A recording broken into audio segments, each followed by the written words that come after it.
I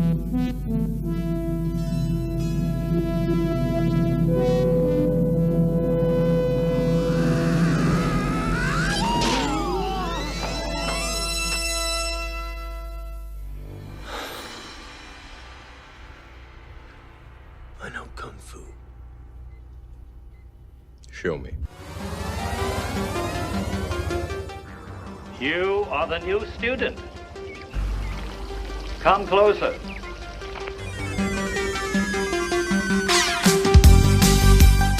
You're listening to the Kung Fu Podcast presented by James Still. I don't care if it's Muhammad, Imard, Bruce Lee. And Steve Newby. This is the original Five Fingers of Death right here.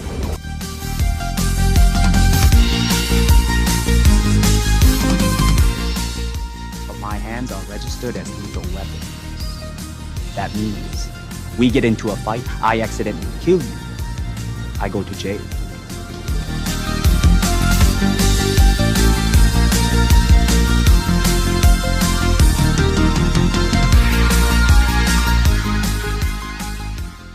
Don't know. Unscripted, the unscripted mess that is. Okay, we'll just start, shall we? What the hell? Let's throw caution to the wind. Hi guys, welcome to another episode of the Kung Fu Podcast with me, James Still, and the notorious old man newbie himself, all the way from Canada. Steve, how you doing? Good day. You're right. Well, yeah, just got home. It's a beautiful day. Yeah. Yeah, everyone's still on lockdown. Well, it's voluntary lockdown here. It's not. Well, it's Canada after all. Please don't spread the virus. Please. Yeah. Well, over here, got to come at you with clubs and all sorts and tasers. Well, apparently, there's been over 400 private parties been broken up in Manchester alone. Right. Oh, you know. How stupid are they? Oh, it's funny. Because your toll is building, and in England the toll is building. Well, UK generally, the toll is building, and they're taking absolutely no notice of it. Wow. And absolutely. So one of the things we really should say on our podcast is stay safe and do some bloody physical separation, whatever it's called, physical social distancing. That's what it's called. Well, they don't call it social distancing now because it's stopping people from talking to each other. Oh, is it? So it's called physical distancing. Yeah. Oh right. Well, that sounds better. I think the other one, social distancing, just to me made no sense. Well, it stops people. Yeah, it stops people socialising. Well, there's nothing wrong with socialising as long as you're talking to each other through the phone or on, your YouTube or whatever else, or Messenger, and across the garden fence. That's it. Like Wilson, across the garden fence. Yeah. If you're at home, practice your kung fu, guys. For God's sake, get on with it. Do your sets. Do something. And if you want any information, there's lots of people trying to give general information to people, doing little videos of training. Do this, do that. Yeah. I'm not going to tell you to do this, do that. I'm just going to say why. This is my attitude is show me what you're doing and then tell me why you're doing it, because that's going to improve you. Listen, that kind of attitude from you will get you in trouble, and it will get me in trouble, because we are probably the most notorious people in the UK as far as Kung Fu is concerned at the moment. Why? Not only are we number one in the Kung Fu podcast in the UK, but we even got kicked off the official Lau Gar Kung Fu blogspot page on Facebook. Is that because we're the only people talking about actually Lau Gar? It was kind of funny. It's worth saying that we did get reinstated, which is very kind of them. Yeah. Thank you. I mean, it's not like you're not a guardian, Steve. And although, no, I know, but well, I'm in Canada now, so maybe they just can, forget me. Out of sight, out of mind, isn't it? It's not absence makes the heart grow fonder.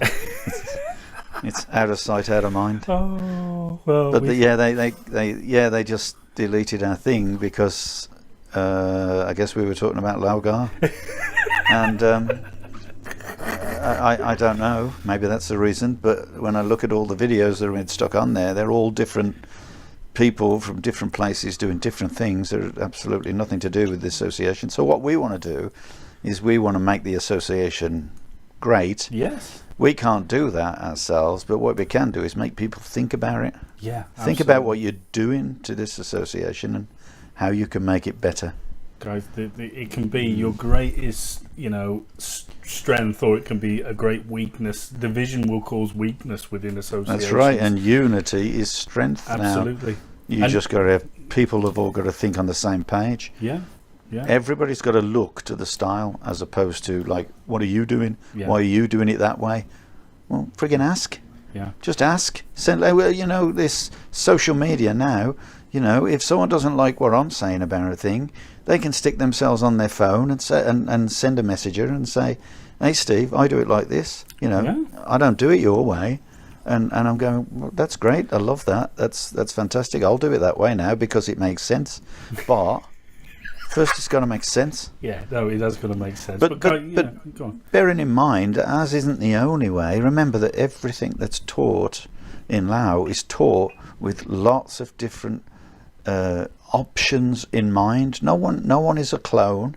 No one's ever going to do it exactly the same.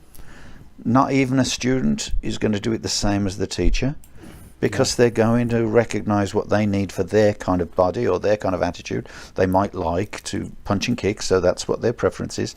Or they might prefer, maybe smaller in stature. They might prefer to be able to avoid and, kick the shins and run up the lumps or something like that.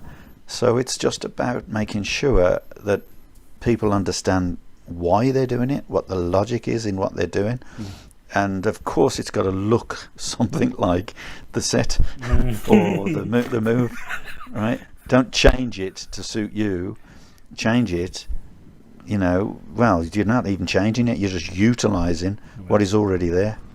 So it may be different to what other people are teaching. It may be different usefulness. Yeah. We've already established there are at least theoretically 6 different ways of employing a particular move, and then that's got to be dissected again and again and again. So in the first set we've already established, in theory, you can have 1,600,000 different uses. Yeah. Plus, and people say, well, we ain't got time in our class to learn that. Well, no, you haven't. Most people are too busy getting to the next set and the next set. More input, like that bloody robot input. But it's true though. I think, and that's not a bad thing. But I think what you've got to do is just appreciate in the moment where you are. You found an article the other day about Mastiao from 1980 something, I don't know. Yeah, but interviewed by Bay Logan. Bay Logan, for anyone who doesn't know, is an ex-editor of Combat Magazine, and he also does all the movie commentaries on all the Hong Kong Legends films that have been released in the UK. So he gets basically where Epsom salts doesn't get. So Jesus Christ. But he doesn't. I don't think he's a great fan of Mastiao now. I've read some articles on him talking, dissing Lau, dissing my style, bruv. You know what I mean? And but anyway, go on. Yeah. What do you mean? Go on. You've just completely thrown my. No, but you were talking about the article where Mastiao was being interviewed by Bay Logan. Yeah. Oh, and by the way, guys, keep it going. We've Bay Logan had a podcast. He doesn't do it anymore, but we've overtaken him in the ranks. So good for you guys. If you're listening to this, big thumbs up to all of y'all, and thank you for your continued support. So anyway, what were you saying? So you were talking about Mastiao's article, and a lot of the things he says, obviously, he's talking about the way things are, useful in lots of different ways and so on. So it's really important to understand that when you're training. Yeah. To get involved in the movement itself, and in the old days, as he says in his article, you would learn a set until your teacher was ready for you to learn another one. Right. It's not like I'm going to learn this set, then can I take my grading, and then start learning just so I can learn a new set. No, if you take your grading, don't bloody forget your old syllabus, because you will go right up the ranks, learn lots of big long forms that you have absolutely no understanding of, because you don't understand your very first sets. You don't understand the way and the reason and the purposes and really the direction that set takes you. There are lots of different characters to each set, and we were talking about Fei Lun Chi, weren't we, about the internal, if you want to call it that, because that's a coined phrase. That is, you know, the movement that can be done without appearing to be a movement, the power that can be established without appearing to create power. That's why a dragon is elusive. All right, in other words, you can't find them, you can't see them. Okay, so the whole point of that set is to develop that kind of rotational and development and close in, a lot of releases, a lot of, you know, diversions of energy and so on, and rotations of energy, so you can, you know, lock and twist and hold and so on. It's not all about just finger strikes. Flower Fist, obviously it's got a name for a reason. It means a set with many different options, if you want. Chinese is very, very difficult to interpret into English, and so lots of people have lots of different ideology of what it means. So later on we're going to be talking about Lau Gar Lookup Kun, so stay tuned for that. I didn't know where this was going, this podcast, to be honest, but now we've sort of started speaking a bit about going up through the learning your syllabus and not forgetting the old stuff, whatnot.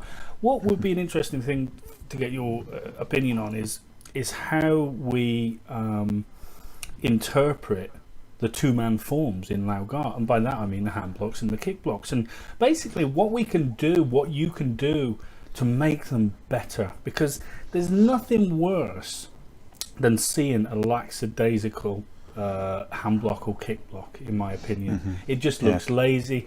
You know, I always liken them to fast food, obviously, because they were created in a period of time where classes were huge, drilling was important, people needed that fixed, they needed to know, if I step back, block punch, that could work. But that's right, it could work, but you've got to train it to work. But obviously I think a lot of the meaning of them, as certainly throughout the years the classes have got smaller, whatnot, you know, I think the meaning of them has kind of been lost. You know, what's your thoughts? Well, they weren't available in Master Yao's day in Hong Kong. They were never there. They were never used. It was far more likely that you would take a set apart and use instances of it, which is what I've directed you to do when you grade and so on. I'm going to be implementing that and making sure that people have some kind of option, knowledge of the form by doing the form and then giving me some examples of it. I'm not trying to make the grading different. I'm trying to make it more appropriate to learning. That's the point, because you don't say, I'm trying to make it better, because I'm how not do trying you to find make that? But you want people to try and just open their mind a bit more to what it is they're doing. Well, look, you've got to do the form anyway. Okay, you've got to understand what the form's for. So show me an example. That's all I'm asking. Show me an example. Don't just do the form, because you watch people just do the form by rote. I watched, you know, people doing it at the Nationals, at different forms. I'm not going to say what form. I'm not going to insult anybody. I'm just saying, you do a form, you go through it, and it's blatantly obvious that you don't really understand what that movement might be for. I mean, it's fantastic that you've got the courage to go out there and do a form at the Nationals. It's brilliant that you practice as hard as you can to do that form in something like the Nationals, or any competition for that matter. But it's really important to me, and I would like it to be important to your instructor, if you still have one, to understand what the moves are actually doing when you do them, because otherwise it's like having a plastic book.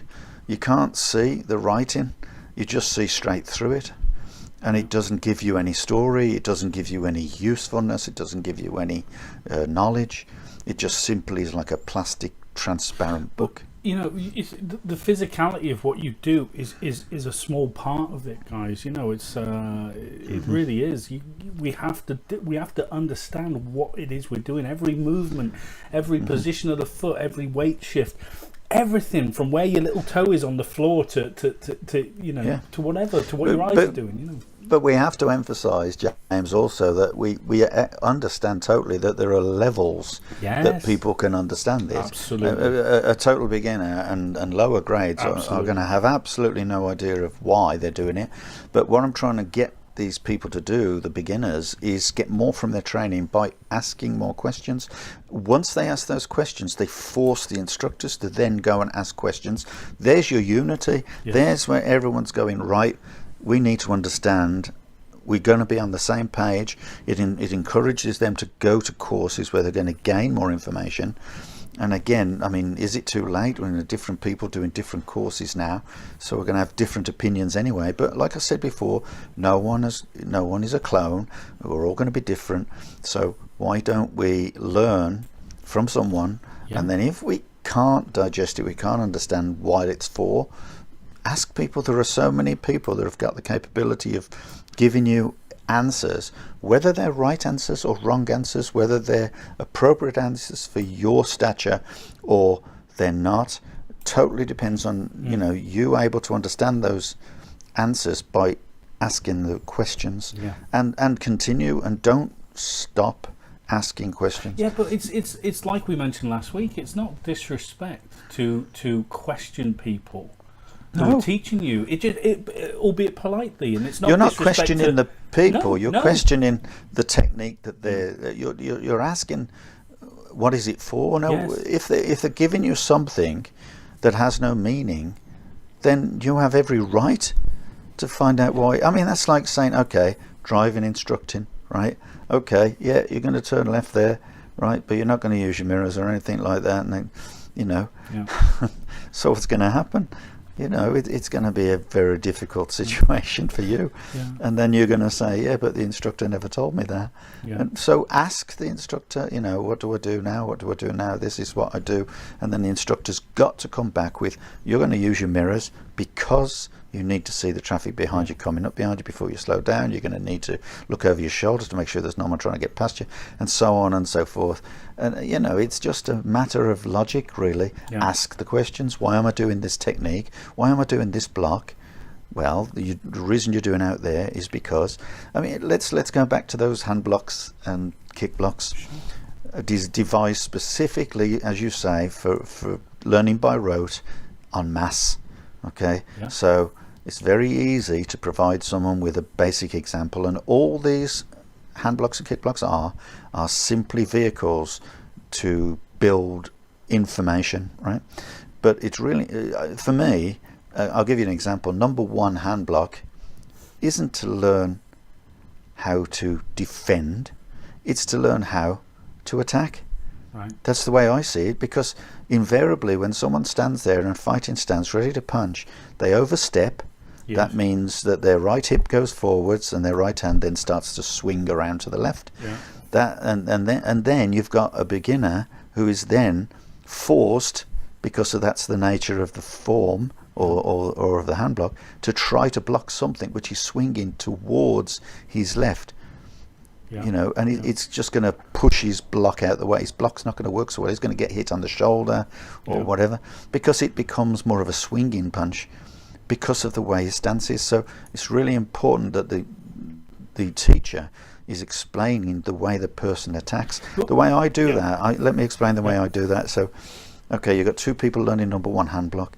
The attacker is the most important thing. He's learning to attack, because once he's learned how to attack with that one, he can do all the others. It's not a problem. He's learning his steps. So first off, his range, don't get him to punch, get him to push.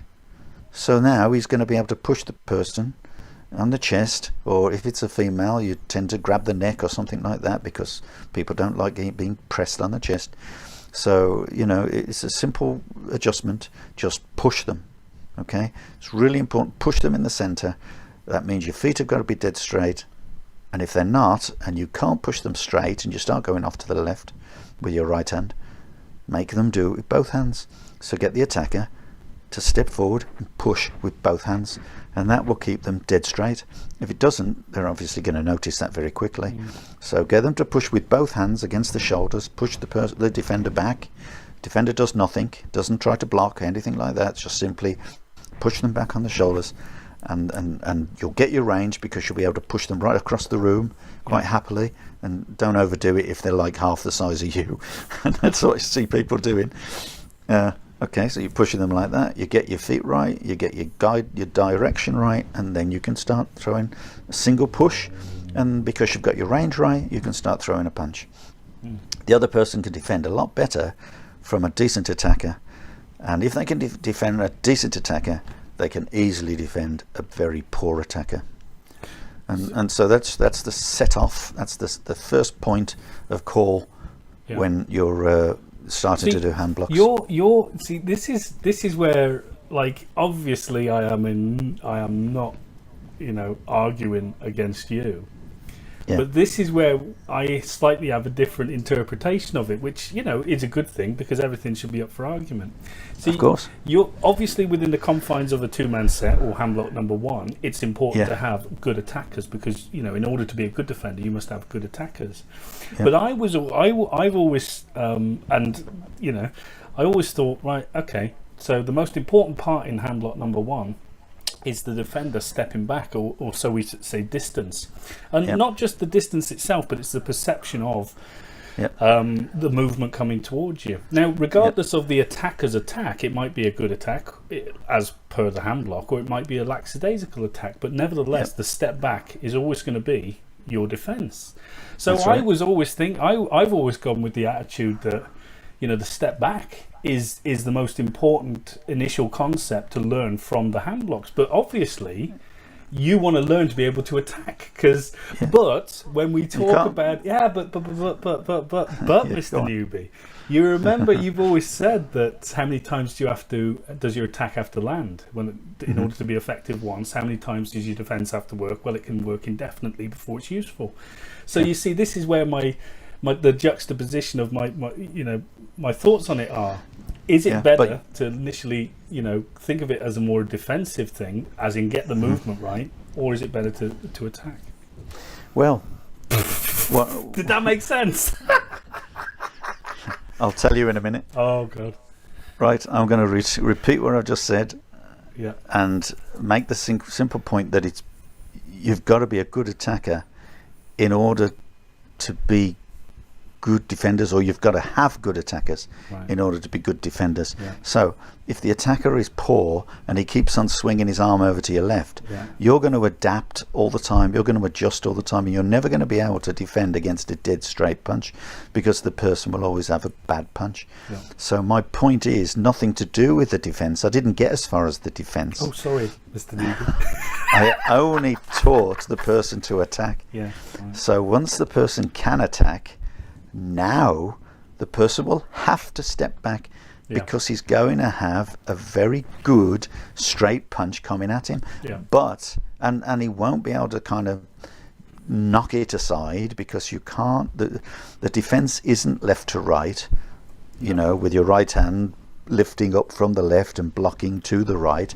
It's a forward motion, or let's interpret it another way. It's actually a stationary motion. And your body is moving. So can backwards. I just? I know you want to finish this point, but just so we're absolutely clear for people listening, we're talking about the motion of beauty looks in the mirror, okay, or tansa, or whatever you want to call it, guys. But that motion there. Now you're saying it's not a swinging motion. If we're looking at hand block number one, so you're going to be doing it with your left hand. You're not swinging it from right to left. In that way, it is more of a forward and a backward thing. So if you're placing it out in front of you, the direction of that technique is now going forward instead of swinging left to right. That's essentially what you're saying. I've got to make that clear. Yeah, no, that's fine. The further forward you go, the less you need to go outwards, because simply the further forward you go, the further out his arm will go. But I want to sort of go off track for a second. Okay, I know that we do. We always see on the YouTube, you see these fights. There's a guy in China, I've forgotten his name, Okay, and he's really been treated badly. Yeah, He's a UFC guy, yeah, and he really wants to, prove bad martial arts, right? So these twats decide that they're going to fight this UFC fighter on his terms, in a ring, full frontal, and then they try to put their hands out and try to defend themselves in that way. But that just isn't going to work, right? First of all, they haven't done the training that he's done. They've not prepared for it. You can see they've not prepared for it. Most of them are old men anyway, so they're not going to be capable of taking that strain and that power from a much bigger person. And so they're completely, making a fool of themselves. That's not what martial arts is. It's not about confronting someone and fighting a duel. Most certainly, if they were of equal stature, equal age, equal, kind of weight or whatever, they'd stand a better chance anyway. But you've got to train for that. Now, sticking your hand out and trying to block something, he's going to see where your hands are straight off. Is he going to aim at your hands? Is he going to aim at the position where your hands are anyway? No.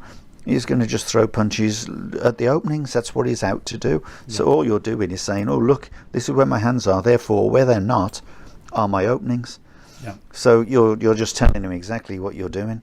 And I can never see or understand someone that actually tries to challenge someone who is evidently more prepared than them to win that contest.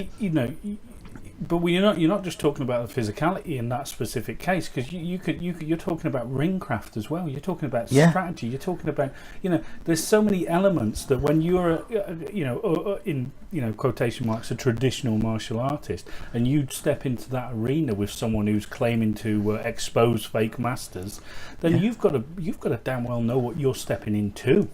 Yeah, it's not only that, the psychology of it. The one guy is determined to win, and you're trying to show him. You're not trying to necessarily beat. You know what you're up against, but you kind of giving yourself a false sense of what you're capable of, and that 90% of the time, it's a self-defense situation. It's not a ring situation with a seasoned fighter, right? In fact, that's probably 0.5% of any fight, and that's your choice. And if you choose that 0.5% to end up fighting someone who's trained for it, he's fit, he's ready to go, and he's determined to win, you got a major fight on your hands. The objective of your self-defense is to be simply in a street where someone is going to grab you. The biggest thing you've got in your arsenal is secrecy. Is that they don't know that you're capable of defending yourself. They're a bully. They come to you with one intent. They don't come to you totally prepared. They come to you with the intention, and they think they're going to win. They don't know they're going to win. They don't see what you can do. They don't know what you can do. And you are simply defending yourself by responding to the initial attack. Now, obviously, you've got to have some power there, and you've got to have some logic there, and you've got to have a different determined to end the fight. Yeah, well, I would argue as well, you've got to have a bit of artifice about you as well, a bit of cunning, because the worst thing you can do is to stand in front of someone. Yeah, absolutely. But you're already being cunning by not telling them, by not advertising you can do it. Yeah, exactly. So the worst thing you can do is stand in front of them in a fighting stance, advertising to the world, oh, hello. I might think I know something. Yes, and then in addition to that, the rules are stipulated that you cannot end the fight quickly. You cannot stand there and he throws a punch and your fingers go in his eyes. You cannot stand there and kick us down. I mean, you can apparently, by looking at that, you can kick to the legs. But these guys are older guys. They're not going to have the stamina. They're not going to have the power. as of this younger guy who's trained all his life for it. I mean, they are just putting themselves in a stupid risk for no reason. Not only that, they're giving traditional martial arts a bad name. And don't forget, traditional martial arts was designed to fight people in reality, but it was never designed to sort of, you know, as an old man, you're going to be able to sit in a ring, stand in a ring, and fight with a set of rules that have no relevance to your style. Do you know what I mean? It just is so I think they've stupid. been watching too many Donnie Yen films. Have you seen? Have you seen the Ip Man, where Ip Man of all people fights Mike Tyson? Oh shit! Yeah, exactly. I was like, come on, you know, it's Mike Tyson, man. Okay, that's fine. I believe in peace. But you know, it's just ludicrous, and it's, you know, it's very, but you know, and no wonder communist China don't like that. You know, putting to shame their nothing culture. of China likes it. Yeah, of course. Well, to be honest with you, the communist government put their own culture to shame anyway, because they destroyed most of it. So you know, because they didn't see it in the same way. Everyone's equal, except some are more equal than others. Right. That's why when you go to dictator. when you go to exactly, when you go to China and you see all these businessmen with loads and loads of, you know, Mercedes parked out their houses and everything, and they're making all the money because in order to I mean, in Vancouver, for God's sake, Jesus Christ, you know, they always tell me, they say the worst people, and I don't mean this in a bad way, but it is, you know what it's like, young, rich Chinese people. I'm talking about Chinese specifically, so I'm not being prejudiced in that way. I'm talking about the Chinese from bloody China. You know, I think that's the most people that you get is Chinese from China. You know, it would be the same, no doubt. It was Germans from Germany or British from Britain. But I'm just talking about this culture because of the communism. Okay, and although it might have its benefits, in the end, it's like they all their parents are rich, so they sort of really play up because of it. And the reason their parents are rich is because they have a hand in with a lot of government officials who get a scrape off the top of the action, and the next thing you know, they're all rich. So it's a funny culture because it's communist and yet capitalist at the same time. It's really weird. It's selective capitalism. That's a really good way of putting it. So anyway, we went from ham block number 1 to communism. Hey, you get your money's worth with this podcast, people. You really do. I tell you, no wonder we're number 1 UK Kung Fu podcast. But just for the record, going to China is one of the best things you could possibly do. It is one of the most beautiful places and the most really beautiful people that you can imagine. It is an amazing place. I tell you, I've never felt the calling, you know. You've got to go. You've got to go. So many things to do, so many things to see, so much food to eat. Oh, you know, I don't fancy looking down on me dinner and an octopus leg, you know, no, flopping it's out not the like bowl, and I floating to the top of it, blinking. Anyway, we were talking about ham block number 1, and I put an argument to you. Yeah. Which I didn't need to answer it because I hadn't got to that point yet. The stepping back is extremely important, yes, but it's nothing to do with the attacker, right? I did say that the attacker will push and push, Once the person has finished and got better at attacking, and attacking in a much more linear way, then of course you now have a much better direct punch. From that, don't get punched, step back. You step, but you're not. Are you stepping back? Is a question for beginners.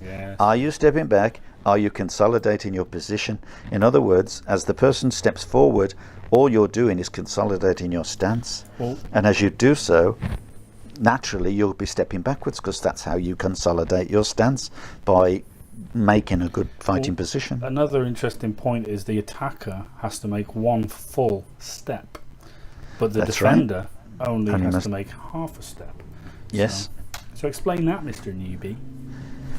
Well, the attacker is stepping from a fighting position with his left foot forward and his right foot back. He's got to take his right foot across his left foot on the way to step it forward, making a full step. Okay. Now, if you want to elaborate, you can call it a half moon step. You can call it a crescent step. But basically, he's stepping forwards. The defender, however, is standing with his feet level and apart. His knees are bent, and so he doesn't have to lean forward in order to move his leg. He doesn't have to first sit in order to move his leg. He doesn't have to try to move his leg while he's, dead straight lock legs. Otherwise, he's just either giving his face, giving his groin, or taking too much time. So basically, he's sat in a nice, comfortable position, and as the person moves, all he's got to do is push on the one leg, and that's it. Yeah. He's stepping back on the right, so he's pushing off the left leg and sinking and consolidating his position. At the same time putting his hand out, his block, leaving his hand where it is, in the line from where it was on his waist or near his chest or wherever you want to start it, to beauty looks in the mirror, to the point of the center, or half a wok, as we would call it. Half a wok. So basically what you're saying is your body will move back, but your hand performing the block or strike or whatever you want to call it is almost stationary. And all it's doing is rotating. So you're picking the mirror up, rotating it round and looking at it. But this is where you see a lot of people do a big swing, like I've seen friggin' karate do and taekwondo do a hell of a lot of that. Well, they are trying to do power blows, aren't they? Everything. But the argument from taekwondo, I mean, I heard them say, was like, well, we're blocking, we're swinging our arm across the body to make sure it's covered before we go out.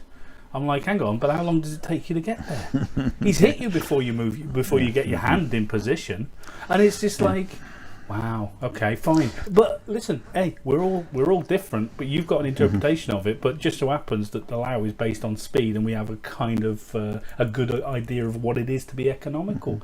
Not that we're the best, but we do. I think it's also important to protect any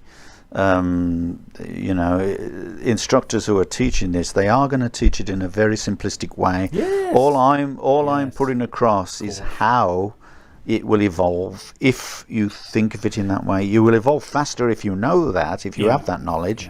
But you must repeat it and repeat it and repeat it. Then it becomes natural, and you will have far more flow and far more rotation in your movements, any hand movements, not just the first hand block, but any movements. And if you watch our video, which is showing you another video, which is on YouTube, I think is it the fourth one of the sticky hands, where we start to use them to defend in the sticky hands, where we use the hand blocks. Yeah. So we're basically doing sticky hands, but using the hand blocks to define where you end up in a simple position. I think you drop in number 5 with the double elbows, which it's how you get from sticking hands, the roll, if you like, or into that position. So it's another element to your training. And number 6 hand block, and you go, and we also go through the first set, don't we? So you're doing sticky hands, but each time you connect your hands, or at least when the other person attempts to attack you, your hands are already connected. You simply place them in the position of each consecutive hand movement in the set. Now, it doesn't have to be in order. Remember that. You don't have to do anything in an order, because it's bloody sticky hands. So it's not necessarily a set movement, but we're doing it in an organic sense. So we're creating a simple exercise that develops into another exercise, develops into another. They're all the same. Going through the training, you end up with just more and more rules, and then once those rules are established, you start to define those rules, and then you start to take those rules away, so it becomes a free kind of fighting at the end. That's the whole point of our videos for sticky hands. It's just aimed at people who, I found a lot of beginners and high grades in our classes, just when you said, okay, let's do some sticky hands, their faces would drop. And the reason it would drop, their faces would drop, is because they haven't even been able to start connecting those hands together. Then they find it really difficult to train, because they haven't got the patience. You've got to have some patience with it, but you've got to practice on your own as well. So there obviously is an exercise there where you start to practice on your own. That's in video 1. So don't forget, guys, go down to our YouTube channel, subscribe to our channel. That would be awesome if you could. We really appreciate that. And likewise, and if you're a UFC guy, or if you're into, you know, grappling or whatever, and you look at the sticky hands, generally not just our sticky hands, but every sticky hand, just go, oh, I could stop that, I could stop there. You know, that's not fighting. Yeah, you're bloody well right. It's not fighting. It's a exercise. Yeah, I didn't even have to edit that beep in there. No, you didn't. How good is No. that? Yeah. It's an exercise. It's meant to be an exercise to develop your feeling, your sensitivity. It's not meant to be a bloody fight. So don't look at it as a fight, and don't try to do it as a fight. Do it as you know, you're two people thinking about the same thing, where you can offer attacks and then defend against offered attacks. But the key word there, guys, is offered. If you start getting ratty because someone slaps you around the chops, don't think, oh, I want to get it back, I want to get him back, because you'll end up scrapping, and it ends up a mess. Yeah, you can get some really bad partners sometimes, and you know, if you end up with a partner like that, my only suggestion to you is, okay, you start with a partner. Let's go back to hand block number 1, and he punches you hard in the chest, and you weren't able to defend it. You say to him, okay, that's great. Now you know you can hit me. Let's actually train, right? Because hitting each other, you know, like that is just going to reduce the opportunity to train. I understand when you're a little older. In other words, when you're a bit further into the style, or you're further into your training, of course, hit people as hard as you like, as long as they are prepared to take it, and as long as you are prepared to take it back. Yeah. Okay? Because you can't be a bully.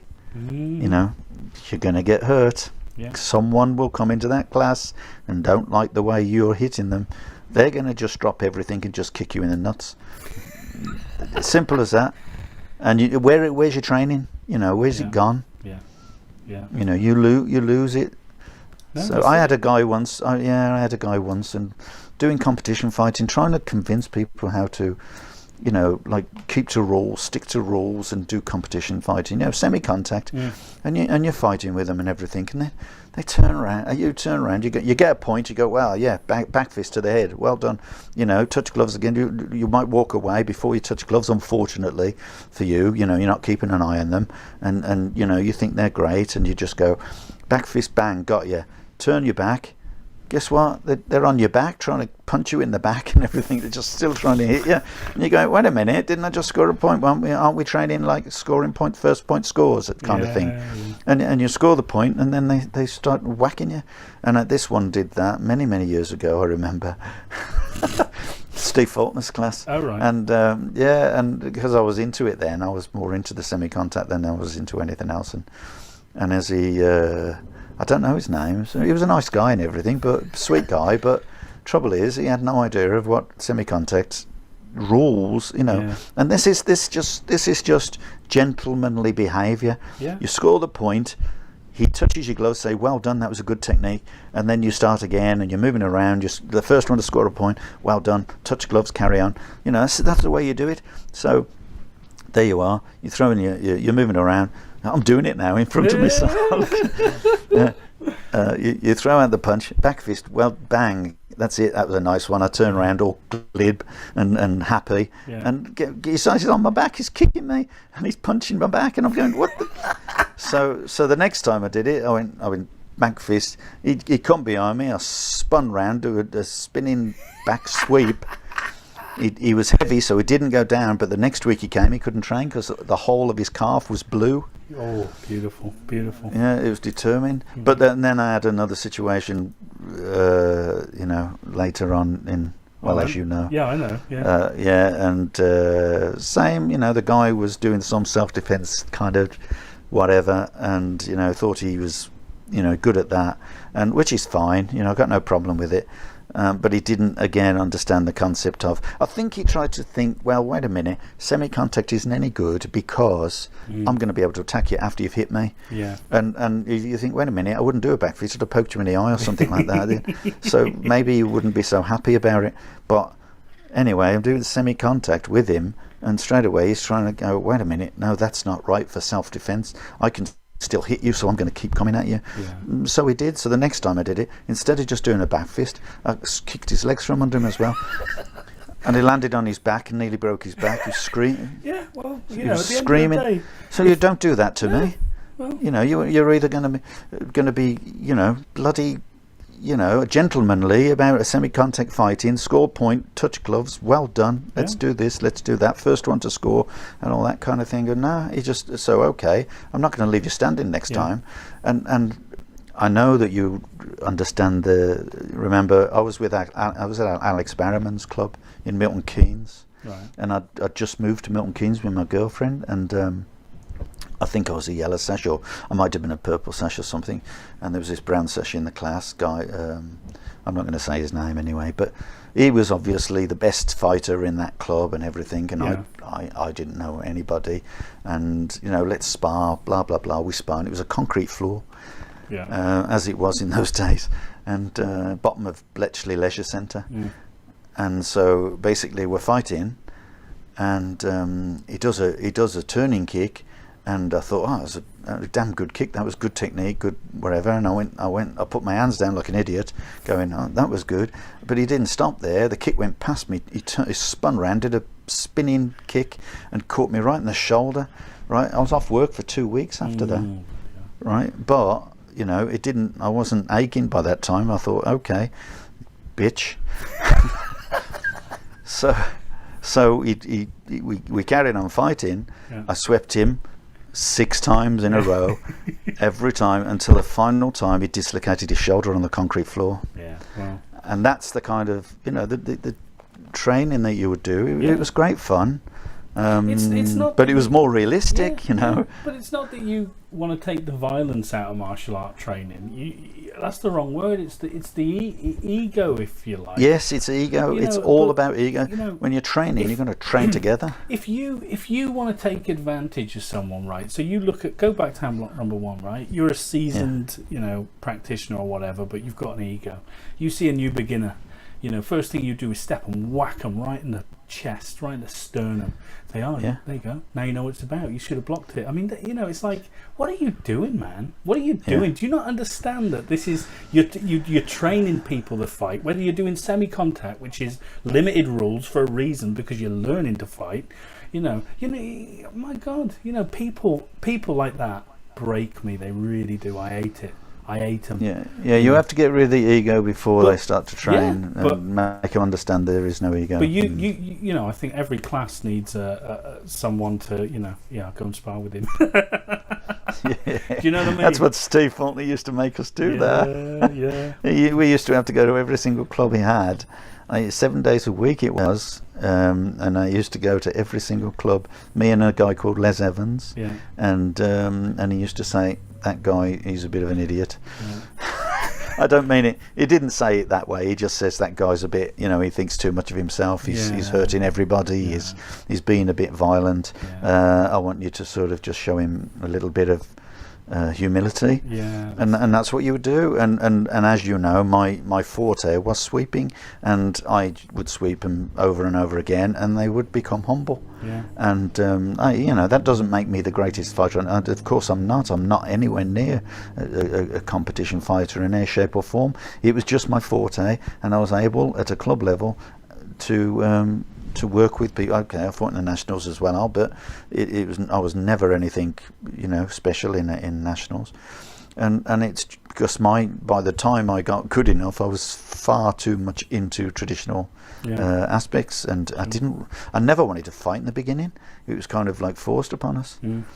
So, but it was a great time, and many times that occurred, many times that we had to do these things. But sweeping was my forte, and it was a great fun to do, because it when people end up on the floor in front of you, it's kind of it's great, and I guess that's how Tyson liked to feel.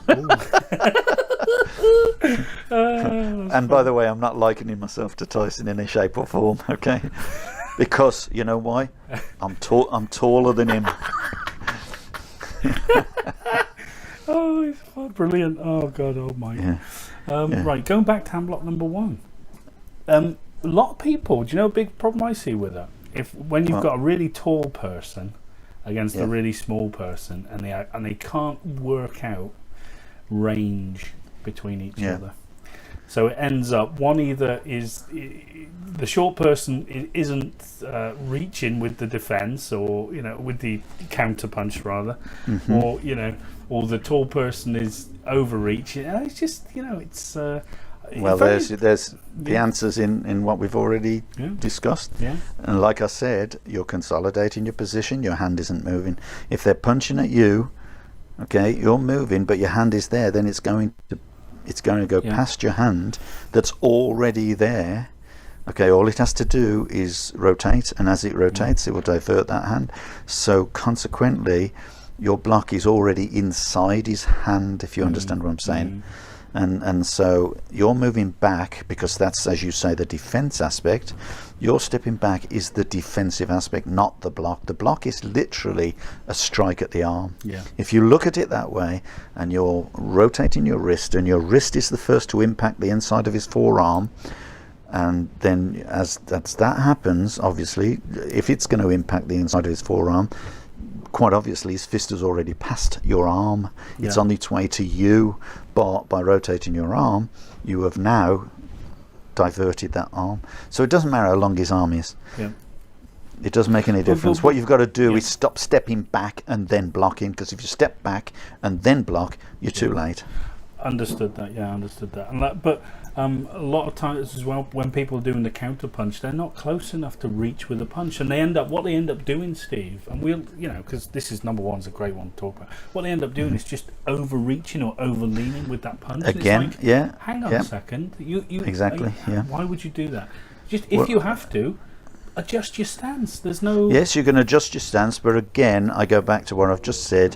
You're only consolidating your stance. You're moving naturally backwards, because by stepping your foot into a fighting position, it's going from level with your one leg to behind your one leg. Consequently, your body weight or your posture will move from the center line to slightly off to the right, if it's number one hand block, on the right leg. So basically you're consolidating your position, and as you consolidate the position and your left hand is rotating to do the block, and you're looking at that mirror, your other hand is already hitting him because he's coming into it.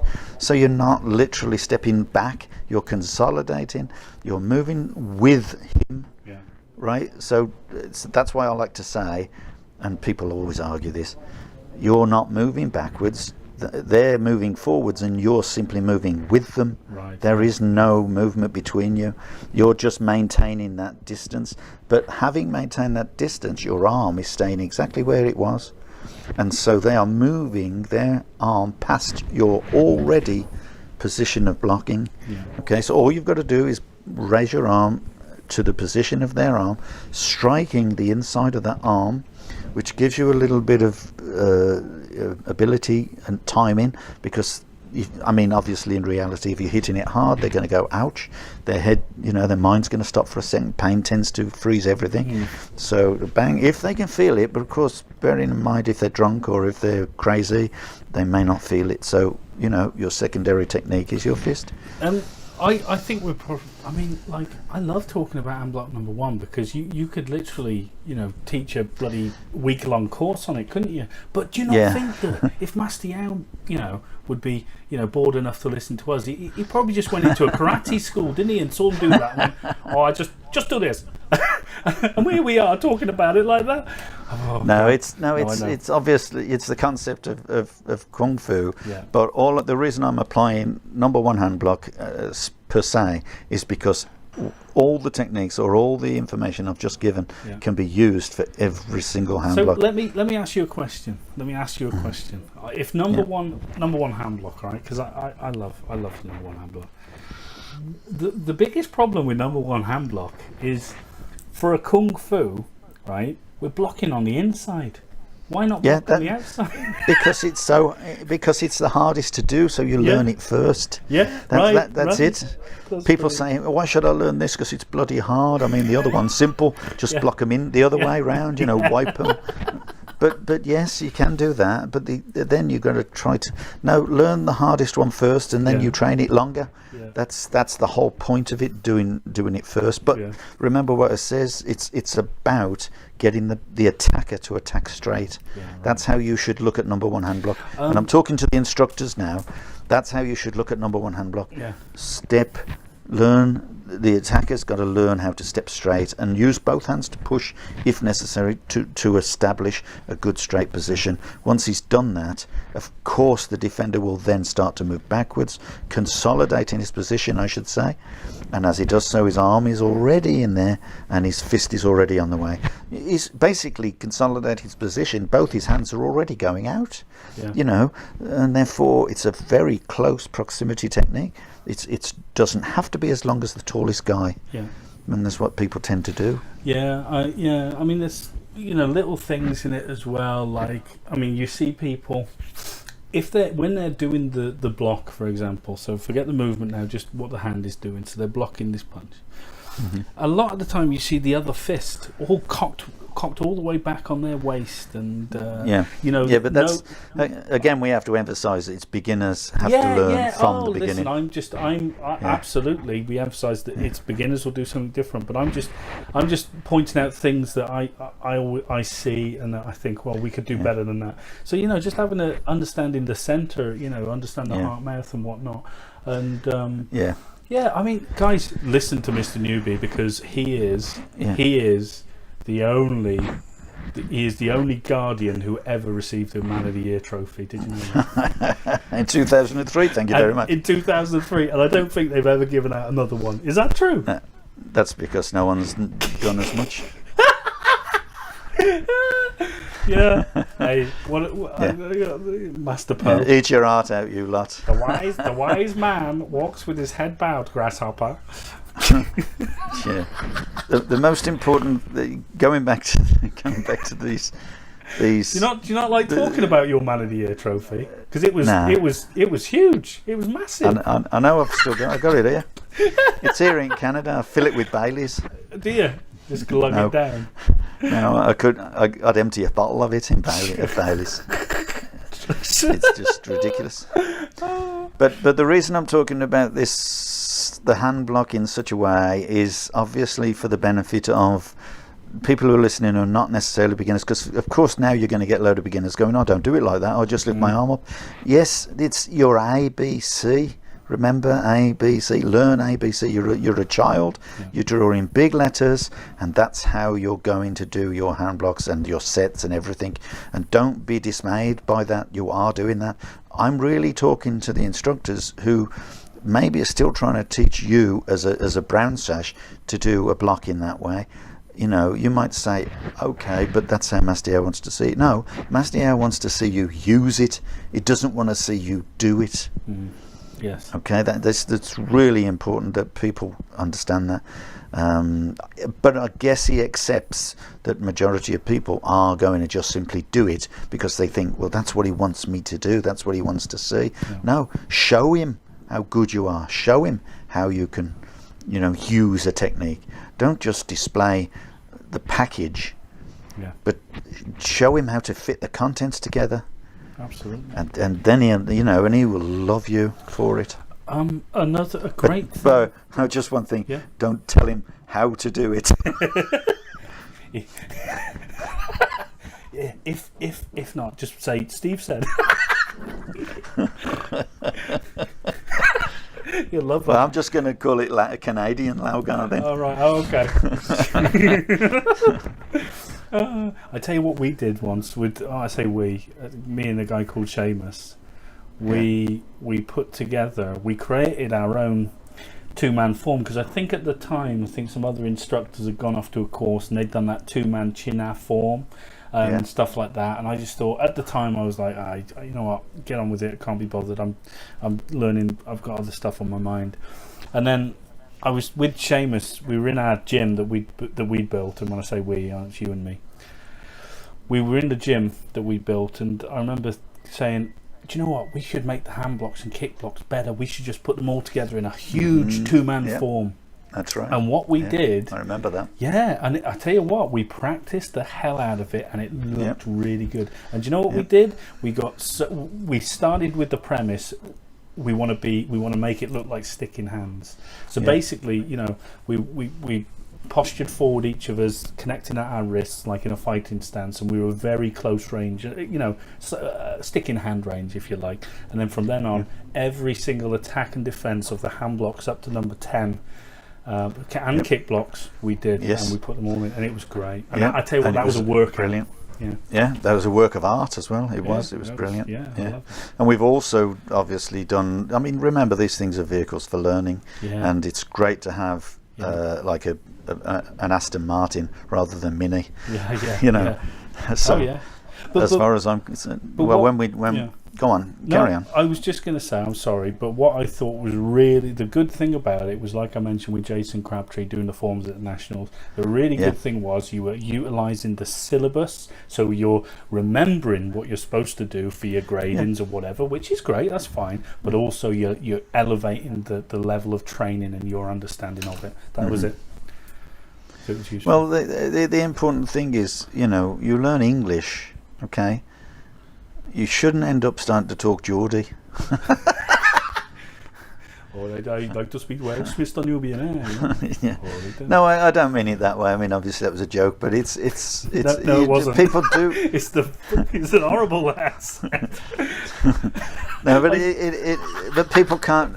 I mean, with total respect to anyone who speaks with a local dialect or it is difficult for the rest of the nation to understand their dialect. I mean, they just laugh at my dialect, my you know, colloquial. Is it colloquial language? If you want colloquial, they laugh at mine because I'm from Birmingham.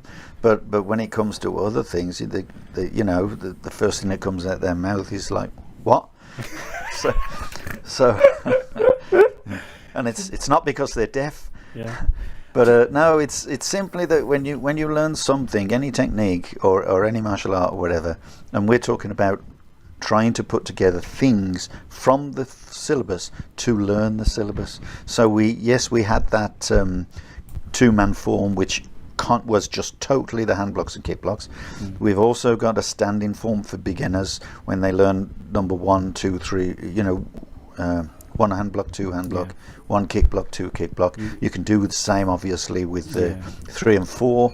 So you're basically in a fighting stance, step forward, punch, step back to block and counter. Then which leaves you a capability of turning to the right with your right foot forward. So you can now do number 2 hand blocks, and so on. I'm not going to describe it all. But that was a great exercise in just get your guys. If you're listening to this, just think about it in your head. Just make up your own little one-man form, just doing the hand blocks. You know, all number 1 and 2, and how would you do it? There's no right or wrong, but just, you know, it's got to flow. So. Everybody's too keen to look for external ways of making it look pretty. It's not meant to look pretty, it's meant to work. If you can't make it work, why are you doing Lau? If you can't make your Lau work, so you don't train it, and then you start training something else, I guarantee to you, you are not going to make that something else work. Because if you can't understand Lau, then you can't understand any Kung Fu. So then you start throwing these elaborate forms around in a demonstration, or even in your class or whatever. Start learning forms that you think are more important.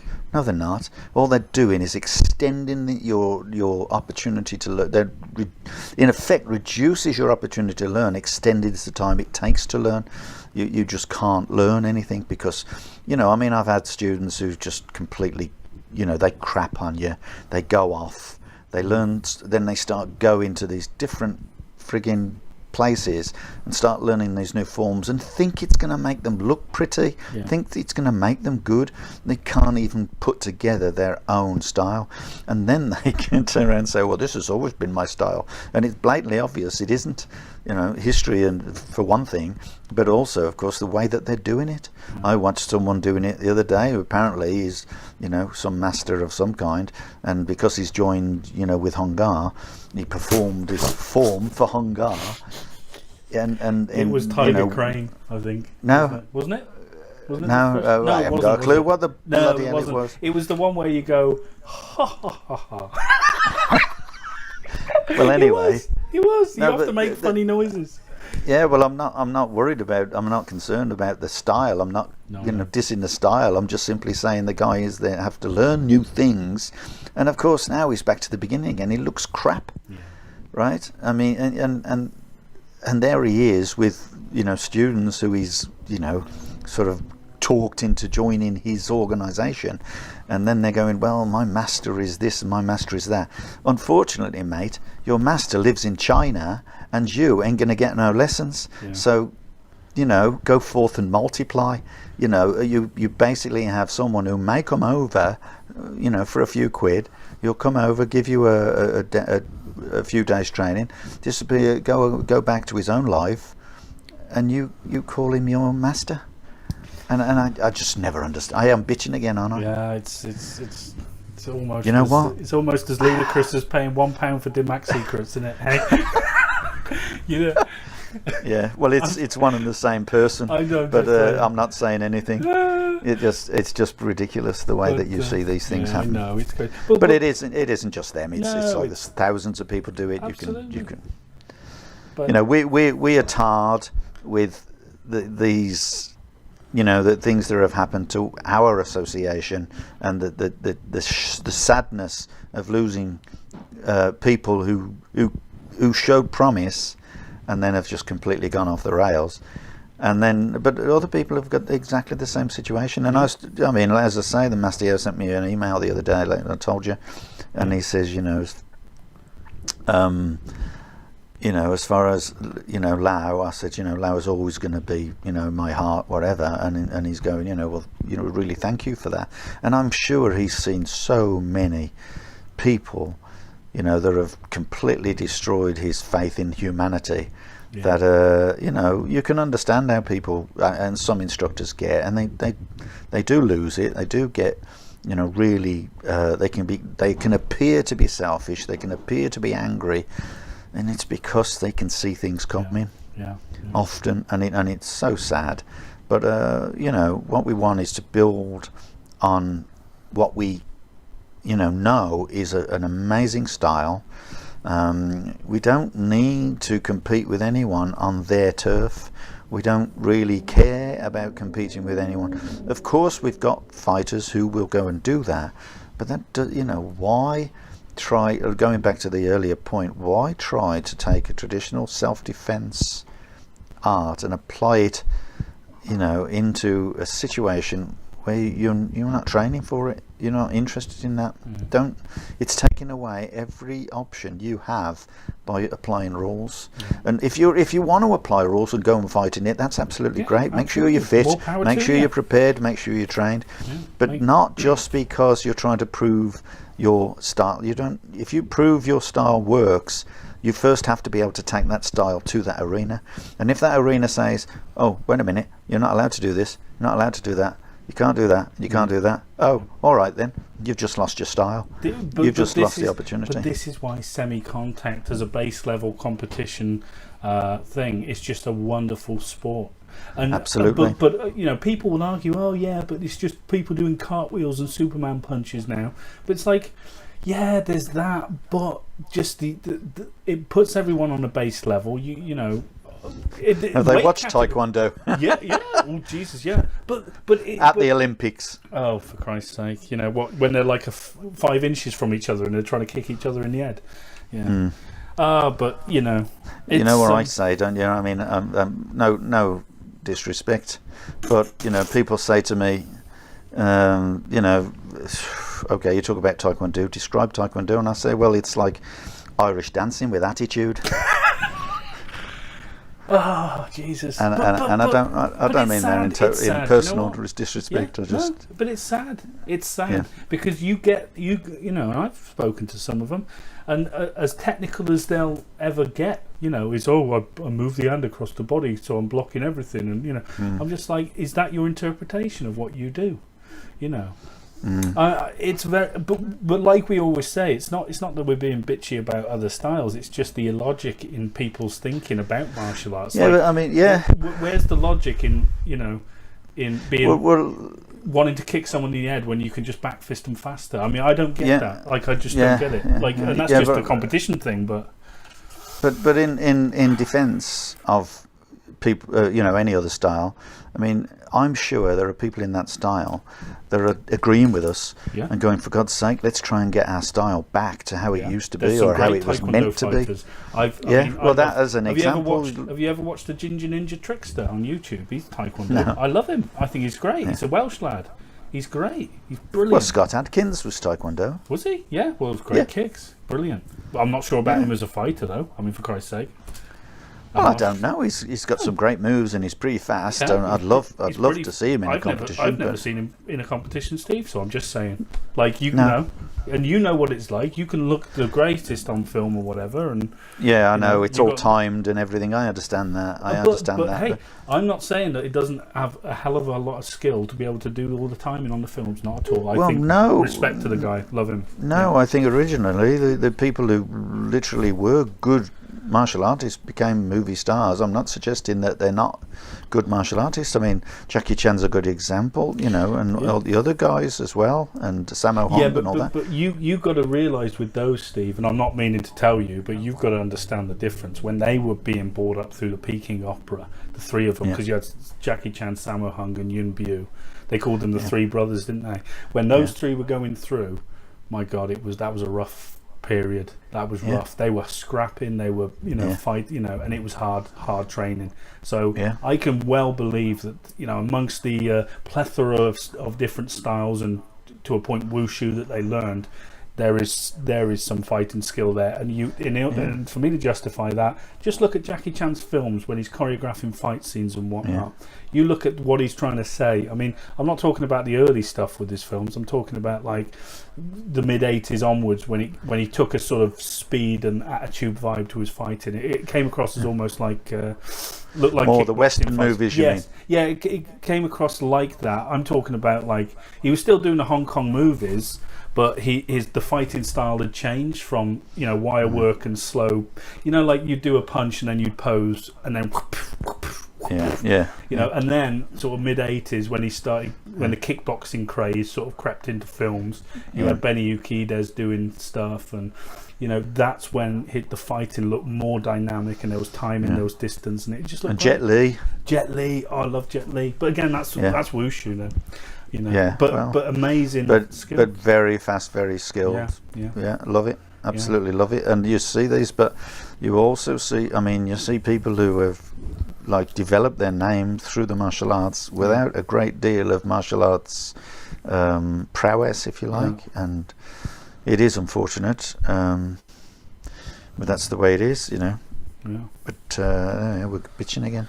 No, we're not. We're just simply saying the same. I'm giving an opinion of how I see, martial arts in films. If you like, there are so many diversions and bastardizing of martial arts in films that Christ culminating Karate Kid, and I don't mean Jackie Chan's Karate Kid, I mean the first Karate Kids. They were just nice and David Carradine in Kung Fu, when they Christ, I think they'd reached their low ebb then, didn't they, when they got to that point. The biggest mistake they did was not hire Bruce Lee for that. No, they should have hired. Bruce Lee wrote it. Oh yeah.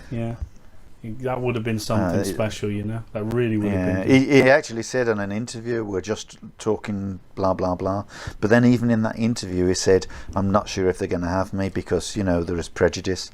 I'm a Chinese guy in the Western world, and And he goes, "Oh, I understand that." He accepted it, but I bet he would have pissed him right off. Oh well, absolutely. But he probably made money from the writing of it. But the writers always make a few quid. Yeah. Oh God, yeah. Right, I want to talk about the sixth set in Lau Gar. So we're coming back to Lau Gar, thank God. Yeah, because we do have a reputation. Up until that point, well, we don't even know what we're talking about. We're just passing the time. Oh, just chew the fat. But hey, we can't get kicked off our own podcast for talking about Lau Gar, Steve. So. Oh, okay. We just get kicked off everywhere else. Honest to God. Jesus. Always answer us with a video. Show us what you can do and why you're doing it. And if you can do that, then more power to you. Oh, hell yeah. If you, but like where you get trolls and they just go, "Ooh, that's crap" or whatever. Show me why you think it's crap. Give me a reason why what I'm saying doesn't work, and that's all I need to know. Yeah. Because it would help me to improve, and therefore help all my students. Because I'm going to say I got that from Fred, right? But if they don't give me that, then all they're doing is filling their faces with shit. Then they're just talking bull, unless they can actually back it up with showing me what they're doing. Right? Because I'll show them what I'm doing, albeit I'm not going to be able to go down and get up again in Phalanchi, or fuck you rather. But I'm sure I could talk them under the table. Oh, of course, Yeah, absolutely. Okay, anyway, that's just for all those hitmen out there. Yeah. With bald heads and red ties. Yeah. Right. So, Lau Gar look up Kuhn. Lau Gar look up Kuhn. What's it mean? It's a fist of, or the style of six coordinations, or the form of six coordinations. Call it what you want. Yeah. Kuhn just means fist. Yeah. So but fist represents style. Yeah. Lau Gar Kuhn. What are the six coordinations, old man? Yeah, people misunderstand this because they listen and or their teacher says fist of six coordinations, and they go, oh, all right, okay, fist of six coordinations. Okay, so you have 3 internal, 3 external. If you want to repeat that bloody concept of internal and external, but in this case, I guess it works because the 3 external is obviously your arms, your body or trunk, and your legs.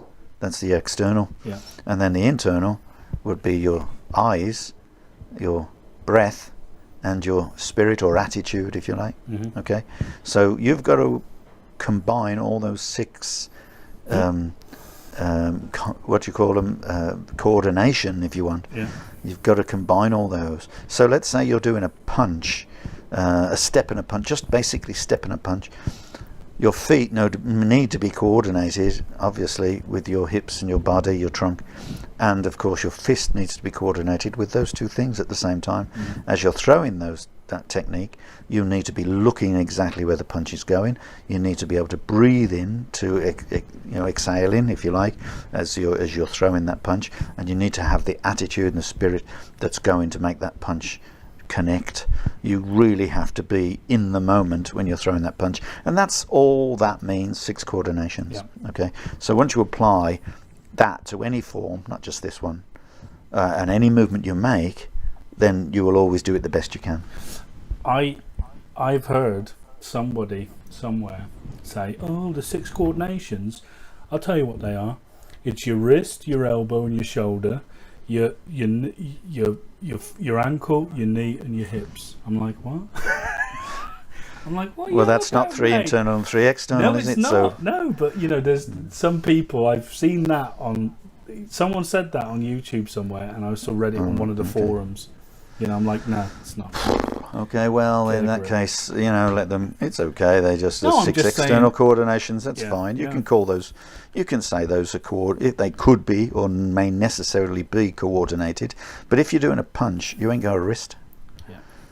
Okay, so therefore it doesn't apply with every technique. Whereas the things I've just said do. Yeah. Yeah. Absolutely. They apply to every single technique. Let me ask you a question, because shut up. Let me ask you a question, old man. Let me ask you a question. In this set, okay, when we talk about the internal coordinations, the eyes are one of them. Now, in this set, we're looking all the way around with our eyes to the left-hand side, right? Yeah. Why is that? And at the start when we're pressing down with the two palms or whatever, we're consciously looking around and looking in the left-hand corner of our eye. Why is that? Yeah, it's quite interesting, really. I didn't really, follow the sort of, I don't know, the message there or the concept of there, but I can say to you what I do know, and that is when you turn to your left and look directly with your left, it's kind of an exercise for your eyes, if you like. If people can try this at home. If they turn their head totally to the left with their chin over their shoulder and then look with their eyes as far behind them as they possibly can, they'll feel a slight strain in the right hand eye, to the right hand side of that eye. But when they turn to the right and they look to the right completely behind them, they don't get the same strain in their left eye. And Bastiat used to say, well, that's, you get that because you're right-handed, and if you turn the other way, you're left-handed, you get it that way. Well, I'm not sure about that, but certainly I feel that slight tenseness in the eye of the right-hand side of the right eye when you're turning, looking to the left. So it's basically like an exercise, an internal exercise, if you want, for the eyes. Yeah, and so on. because I found I said to you, a while back, I really feel it. And you said, do you feel it on the right side? I said, no, I don't feel it on the right side. I could look all day, but when I do it on the left, you really feel a strain. It's odd. Yeah. That's really peculiar, that. Yeah, that's just an interesting fact. I'm not... there's no martial application to it. Well, there is, because if you're looking behind you, you can see someone coming. There you go. See, viewers, you get your money's worth with us. Eh? You're looking behind you. Didn't you know that, eh? Brilliant. Yeah. So, looking at the start of this form, it's an ancient exercise to be fair. Yeah. Okay. So after we press down with the palms, and there's an interesting point, because I kind of skipped it over on John Gussau as well back when we were looking at the second set, but we're kind of pressing down with the palms. Now, is it right that it's generally left hand on top of right as we press down, or is it gender specific as well? Not that it matters. It's gender specific, but most people would do it with the right hand underneath. Simply, that's just the way they've been taught, and they'll do it. Very, very few instructors will say, "Oh, but you're a female, so you must do it the other way around," because according to the concept of chi or internal energy or whatever, it flows the opposite way for women. Okay, that's the message really that I get, from what I've learned in terms of Tai Chi, that sort of thing. But whether there's any kind of evidence for that, Tai Chi people will obviously let you know about that, because I'm not a Tai Chi person per se. Yes, I practice Tai Chi, but only for health. I don't tend to follow it. I've got a style already. Yeah. Oh, hell yeah. When you're pressing with the palms on top of each other, am I right in saying there's a channel or something through the middle of your palm that you've got to line up or something? Did I remember reading that or being told that by John Russell at some point? I've no idea, but yes, you can do that, and that's called Lau Gar. Nothing to do with the style, it's just called Lau Gar, and it's basically the centre of your palm. Yeah. If you press into the centre of your palm or into the back of your palm, back of your hand in the centre, you'll feel a slight plane. That's a meridian. Yeah. One of those points, if you like. Yeah, but and you can line those up. Traditionally. When you're sitting down meditating, you line up those Lau Gar points in your hand with your Dan Tien, which is sort of below your depending belly on your style. Yeah, depending on your style of meditation. This is where I told you I was walking in the Sahara Desert. So if you line them up properly, people, you'll be transported. It's like Stargate. It's brilliant. Really? Was the sand coming out your palm? Oh, it was amazing. Da, da, da. I was like Omar Sharif. Right, anyway. Next thing, you're stepping into pots. Explain what that is. Yeah, well, that's a description of the movement. Just explain. Yeah. Sorry. Oh, I got no, that's fine. It's just a description of the movement. You're moving into a horse riding stance, basically, in a much quicker way than or a different way than twisting the feet out. Yeah. Toes, heels, toes.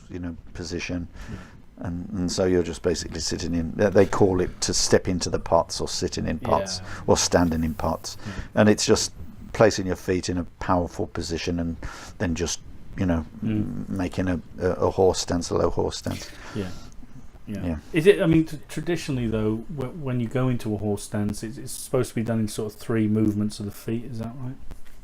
Well, 3 and then squaring off. Yeah. Right. Okay.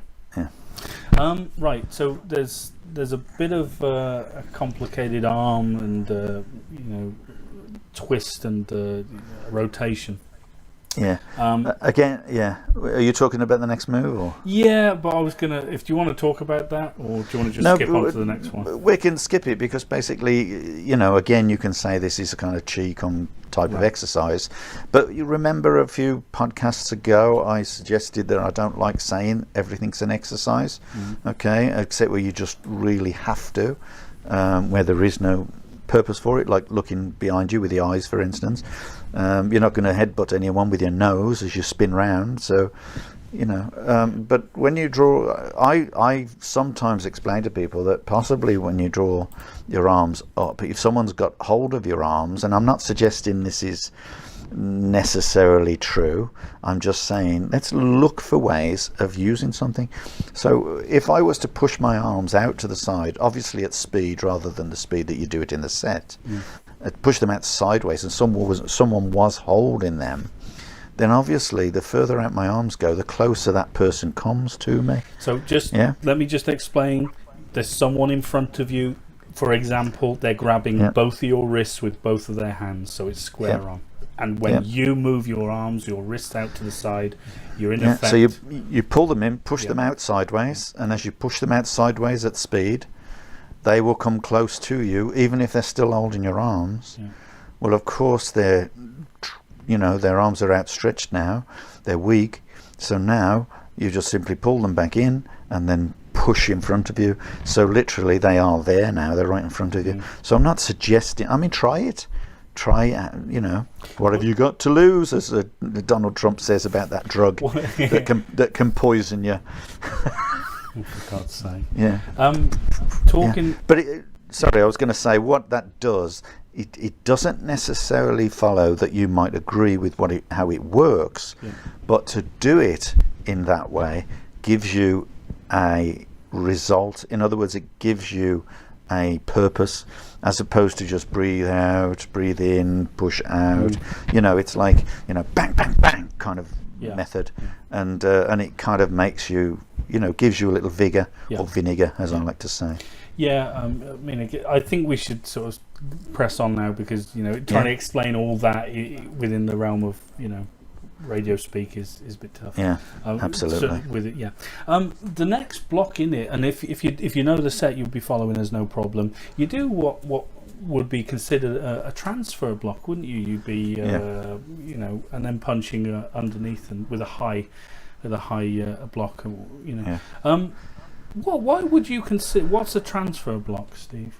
It's just changing from one hand to the other. It's blocking with one hand and then lifting it with the other. If it's for a specific target, right? This being under the armpit. Yeah. Okay, so basically what you're doing, just briefly, is you're rotating the left hand. Remember we talked previously about how the left palm would be, the palm itself would be bent right back as far as it could, so it looks like you're carrying the ceiling, like you're pushing against the ceiling, but with the foot, the hand this time pointing away from you or outwards, and that allows you to block with the forearm, and as you block with the forearm, your other hand is coming on the outside of it, it's picking it up, and or rather the inside I should say, it's picking it up from there, with a normal or a tansao, or you want to call it, and from there you've transferred the arm to that tansao. Then you raise your arm for the left arm again, and now you can punch directly into the underneath the armpit. So basically you are literally transferring from one block to the next block to the next block, and it does work pretty fast actually. It does give you this beautiful target. It's very. It is a very. You have to do it fast, I think. Yeah, you got to learn to do it fluidly. I was going to ask you, because I kind of interpret that as well, or as I can turn that into an arm lock or a drag down, if you like. But I was going to ask you about this. in the form, you're upright when you do it. You're standing up.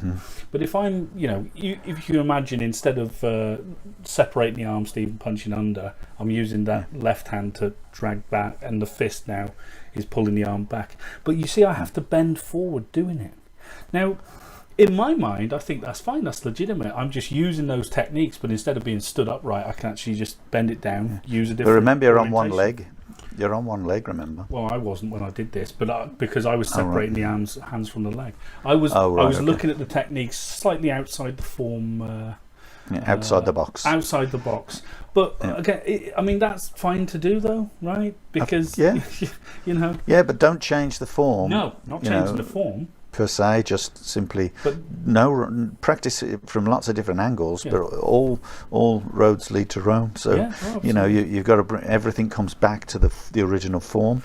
You can interpret it in lots of different ways as long as the form pretty much stays the same. Yeah, but and I don't mean. Sorry, I was going to say it. Whether you do a flat fist or whether you do a knuckle, single knuckle fist, that's not changing the form. Changing the form is where you completely derive a new way of doing something, which is totally alien to what was meant to be there. Yeah, but at the same, yes, yeah. But you're going way off base with the techniques. Yeah. Yeah, But that's right. I mean, if you said when you said, "Oh, well, you got one leg on," you're raising one leg up. That's not pertinent to how I wanted to use it. It doesn't mean you can't use it if both legs are on the ground. No, you can't. It's not a case of that. No, it's just the leg is being lifted for a reason. Protection or whatever. Yeah, sure. Yeah, no, I just wondered. Or preparation for the next step, which of course is a step, and you're raising the hand, you're punching into the armpit. Sure. Next move, we do we grasp. You can interpret it as grasping the head, and pulling it into immediately an elbow. you've done the punch and your arm is up high. You're then going to rotate that palm to the back of someone's head, if you can imagine that. And then you pull that head into the elbow. So you're basically crushing the head, not literally, but you're pinching the head, if you want, between the palm and your foot and your elbow. So a point I want to ask you to elaborate on is, we always talk about when we discuss, say, we're looking at yoke punches or whatever like that, and the two opposing forces. Yeah. If I'm smacking someone's head into my elbow, I'm not. I'm pushing one into the elbow. I'm not just holding the hand there and have the elbow meet, if you know what I mean. Does that make sense? Does that? Yeah, absolutely. Yeah, there's no need to hold it. You want to pull him. You want to keep him. You want to make sure you've got control of his posture or his balance as much as possible. And if you can, I mean, don't forget, you may not just grab the back of the head. You may be able to grab the side of the head and completely change the angle of the head. So you're bending his head. Once his head bends, he loses perception of his own balance. Yeah. So he may be disorientated for that period while you're hitting it. And of course you can target the jaw, you can target the face, eye socket, ear hole, whatever you want to target. And to do that, you can manipulate the back of the head to accomplish that. Yeah. No, that's good. It makes a really good arm lock as well, that. But yeah, you can do it in that way too. So then, it's trying to figure out what's the best sort of techniques to talk about here. Well, a little point to the next move. Obviously, you're going into a fighting position as you kick. When you kick, you're not going to have any distance or space between your palm, your right palm, and your right kick. So, consequently, you tend to slap your leg, and all that is an indication that there's no gap between. If you leave the arm up and the kick goes underneath, the space between to hit your body is open, and that all it's doing is just portraying to. The training, if in effect, that you've got no gaps, so you're trying to cover the gap.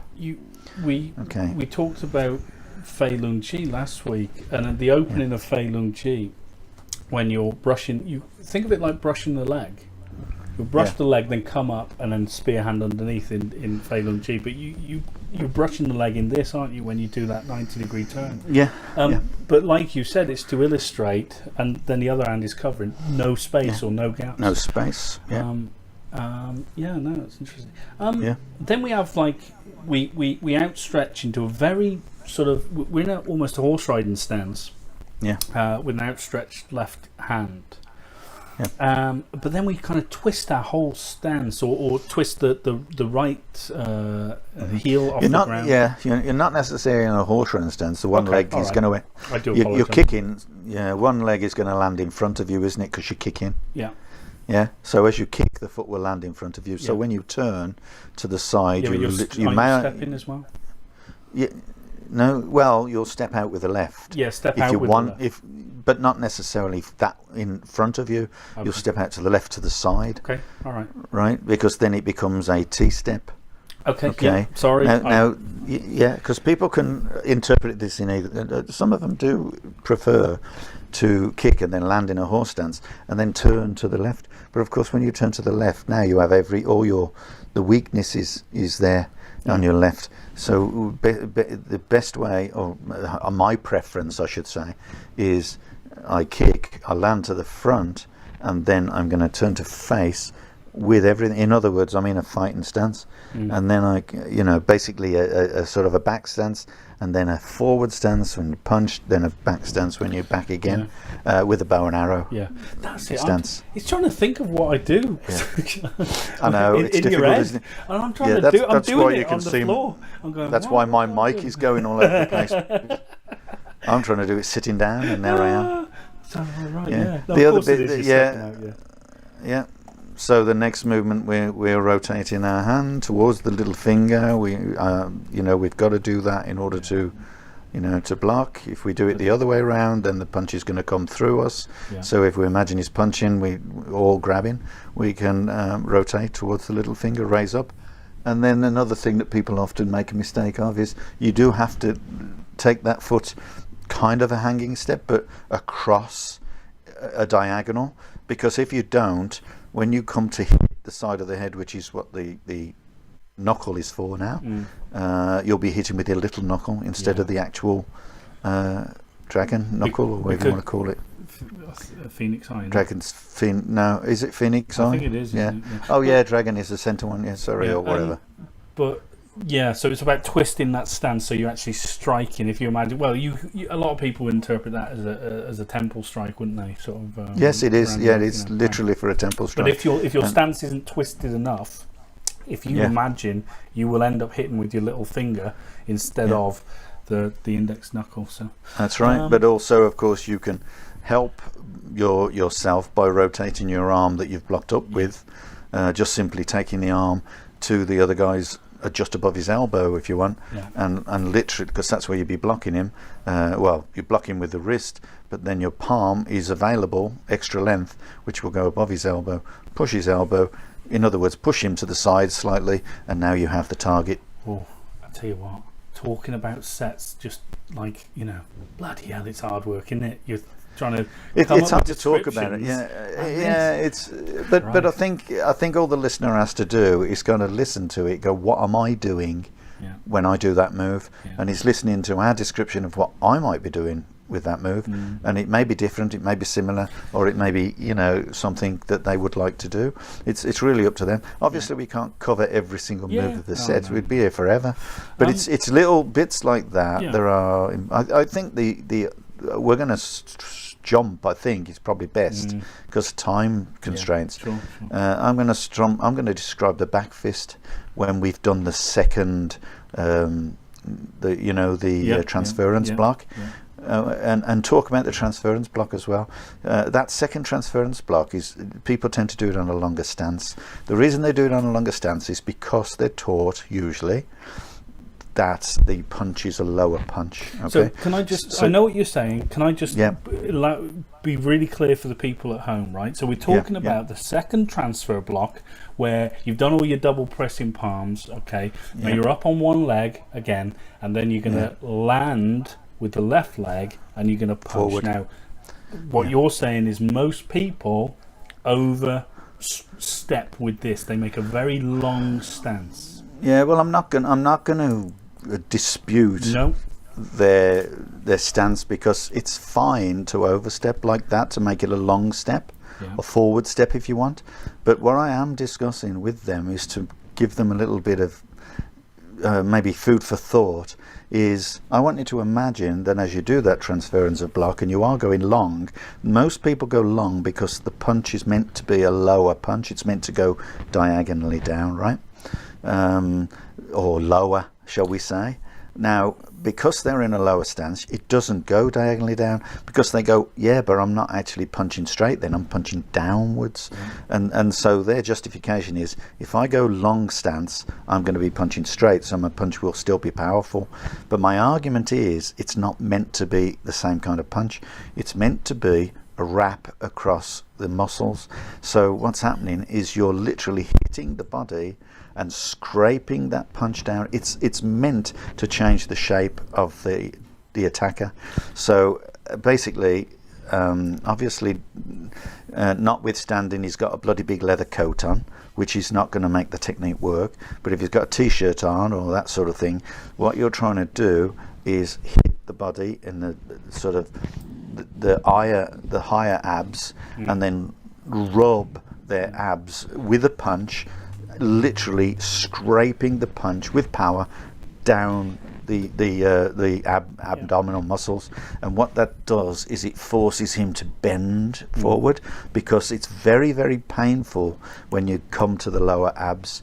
It's basically you're stuffing your knuckles into those lower abs. You said you used the word you're punching diagonally down earlier on, which is pretty apt, because you know, if you're punching that's what you're straight, doing. Yeah. If you're punching straight, you're punching into the muscles. If you imagine that's right, and that's why I says people actually try to make a long step to justify the punch to become straight. You don't need to make a long step if the intention is to scrape down the muscles and turn the body to rotate, to force him to sort of curve his stomach inwards as you're pressing into his lower abdominal muscles with the punch. It's meant to be a scrape down the ribs, and it's bloody painful. Oh, if you do muscles aren't necessarily meant to be treated like that. They you know, if you punch someone into the stomach and they've got good abs, they're going to take it. But if you scrape down into those abs and you're twisting each ab as you go down the stomach, that's extremely painful. It's separating the muscles. So that's one of the principles of Qigong. Not that it's, well, you know, but you can interpret it as, but you are separating the muscles. So it's similar to if you're grabbing a bicep or whatever, you're separating that muscle. Same thing there. You're punching down to separate them, and it does hurt. If you're at home listening to this, just do it. Just tense your stomach and rub with your knuckles, the sharp knuckles on your fist. Just rub down really hard and see what we mean, because it does hurt. And so we're moving straight into the back fist, and this is another contention that I love, because you know, a lot of people do competition fighting when they're training Lau, or they're encouraged to do something. The next move they do is they turn around and they do a back fist. Well, they do a back fist exactly the same as they would do in a competition.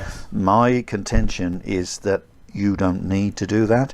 What my contention, the way I tend to do it, and obviously people have their own way, but I'm not changing the technique, I'm not changing the style, I'm not changing the format, I'm not changing the order.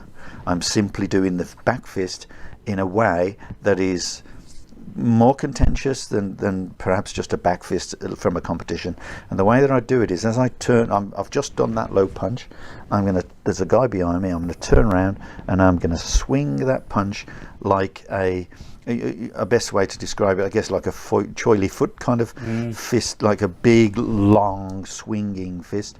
And it's a back fist, big long swinging back fist, as long as I possibly can. Now the reason I do that, and as fast as I do that, it will then pass the target, or obviously it's going to hit the target if that's the target point, but as it passes, it's throwing your left leg forward, so you're on your right leg. As you step behind you, you're on your right leg, you spin your right fist all the way as a back fist, but with a long arm, and swing it right back to your waist, if you like, or just beyond your waist, and that will bring your left punch straight into play in a left stance, and straight into your 3 moves, and then back into the bow and arrow. So, just to make the point again, you basically, guys, you're using the momentum of the right hand, throwing that swinging back fist. You're using that momentum, and you're not stopping it in the form to carry that left leg for the step through. But then once you go past the apex, if you like, of that punch, then just pull it back into the hip, and you'll notice your whole body wants to be motivated. You don't even have to do that. You can just swing it. It's just the motivation, the or motivation of the momentum, whole body. we should say. Wants to step into it. So instead of doing a back fist, then step and punch, you're going back fist punch at the same time. And it's one beautiful, powerful, fluid movement.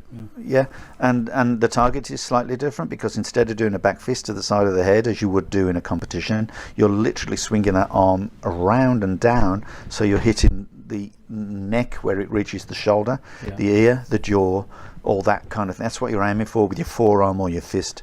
So it becomes a much more powerful blow as a back fist.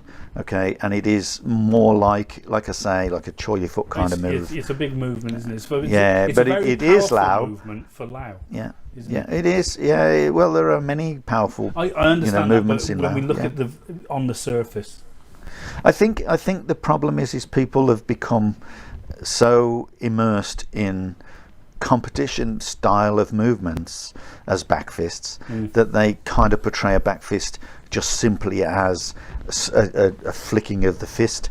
But what you've got to consider is the back fist will be used in that way, and it will be used in the opposite direction as well, and which we call a yoke punch. So all this is the opposite to a yoke punch. No, the opposite to a back fist, isn't it? A spinning punch, a fing chor. I know what you're saying, but this is coming diagonal. Right, all right, yeah. Okay. And because it's coming diagonal, the yoke punch will come upwards. And remember, the yoke punch can all be in Bokbajan, it's done double. And that's still people say, well, that's not a yoke punch. Well, it is. It's exactly the same mechanics. And that's the thing that people misunderstand. Remember that every set reveals the same moves done for a different reason in a different way to a different target. And if people understood that, they wouldn't go, oh, I've got to learn all these sets. They'd go, I've got to learn all these ways of doing the same techniques, the same moves. And it becomes much easier to understand the style then when you start to interpret. It's like learning certain words and going, wait a minute, I could use this word for that, and that word for that, and that word for that, and they all mean the same thing. It's like a thesaurus, not a dictionary. That's it. Yeah, that's a good way of putting it. So we're swinging that, and then we go straight into that big punch, and then the reverse punch, and then the bow and arrow step. The stance, I should say. Okay, so we can talk about very briefly, because in this set, you notice there's a bit of repetition in it. So towards the start of it, you're repeating 2 sort of outside palm up blocks, and then later on you're repeating 2. Is it 2 or is it 3? 3. There you go. 3 pressing palm palms. block. And then you've got this middle section where you're repeating the movements again. So if we just go straight from the press down with the hands, and well, a lot of people interpret this as a kick, but you can interpret this as a knee. Why is that? Yeah. When you're rotating your arm round and trapping the arm and raising your knee up, because there's no arm in that. No arm in it. No arm in it. Yeah. I mean, also, of course, if he's got your arm, and you're rotating your arm around, then you turn his arm upside down so the elbow is now underneath. And if the elbow is now underneath, it becomes a prime target for your knee or your shin. So you're not kicking at the elbow per se, you're kicking or kneeing just above the elbow. So basically overextending his arm. So if he's got you, you've got him. And of course his arm is underneath your arm, underneath your fist. So consequently, it's going to be trapped and it's going to be overextended. Also, of course, you can use it as a release at the same time, so you can literally be smacking your own hand to release it out of his grip. But at the same time, of course, you can just be you can be super you can be reinforcing that fist, which is still being held by the arm, to ensure that it doesn't, you don't kick it up into your own face. So that's basically another reason for doing that. Yeah, no, I love that. I like the interpretation you gave to me about. So instead of thinking of the leg as a kick, you think of it as a knee.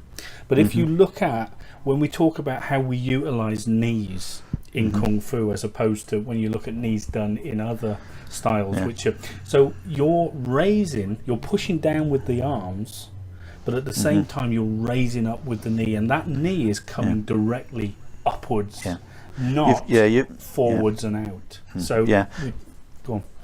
I was going to say, me personally, I think it works better with the shin, but you've got to be sure to be hitting the arm, and remember that with the shin you can reach the opposite arm, the furthest arm. So if he's grabbed you with his left hand, for instance, then of course you can then trap that left arm and do it. Absolutely. The point I wanted you to sort of steer on towards, though, was about how we generate power using the knees. Oh yeah, well, it's a good example. Is number 10 kick block. A lot of people tend to they spin the guy around, then they try to reach with their knee like on back. Yeah, is that his from name? The other village. Yeah, he flew in from the other village, to deliver a knee. It was awesome. Yeah, that's right. So trying to throw your knee forwards is not as powerful as pulling the person down, because remember, you've got your hands on his shoulder now, right? You've already hit him in the back, so he's arched in the number 10 kick block. So basically you now go from hitting him in the back of the spine, so he's arching, to the shoulder hold, pull down on the shoulders, arch his back furthermore, and raise your knee to the arched back, and so consequently it's a vertical knee and a vertical drop of his shoulders, so that you're coming in a vertical situation and not in a horizontal situation, not out. Which makes it far more powerful, because you're pulling him onto the knee, and of course the knee is far stronger when it's coming directly upwards. And that's that's how we would use that knee. But you can interpret that movement in Lau Gar Kyun. Yeah, you or can at least understand how you create the power by you're pressing down with the hands, but also bringing the knee up, vertically. So you've got more power rather than if you are interpreting it as a knee. So anyway, we'll press on. We've got 3 palm. What's the word I'm looking for here now, Steve? Not 3. We've got 2 and. And then the back of the palm and forward. I know what you mean. Yeah, I don't know how to explain that. How do you explain that? Anyway, it repeats itself. So it's just basically a palm. Palm block and punch 3 times.